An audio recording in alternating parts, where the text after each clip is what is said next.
রক্তক্ষয়ী জুলাইয়ের পর গণ অভ্যুত্থানের আগস্ট, নতুন করে বাংলাদেশের ইতিহাস রচনা, এসেছে সংস্কারের সেপ্টেম্বর। তবে সহসাই এত শঙ্কাহীন হওয়ার সুযোগ বোধহয় নেই।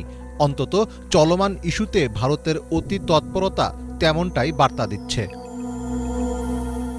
শেখ হাসিনোত্তর বাংলাদেশ নিয়ে ভারতীয় গোয়েন্দা সংস্থার একের পর এক পরিকল্পনা বাস্তবায়ন করছে বলে রিপোর্ট করেছে জার্মানির বন ভিত্তিক সংবাদ মাধ্যম দ্য মিরর এশিয়া। পত্রিকাটির প্রতিবেদনে বলা হয়েছে, বাংলাদেশকে নিয়ে ভারতের প্রথম প্রজেক্ট ১ সেপ্টেম্বর থেকে ৩০ নভেম্বর পর্যন্ত সময়ের জন্য। এই প্রজেক্টের উদ্দেশ্য হল ডক্টর ইউনূস সরকারের ওপর ইসলামপন্থীরা ভর করেছে এমন বয়ান হাজির করানো।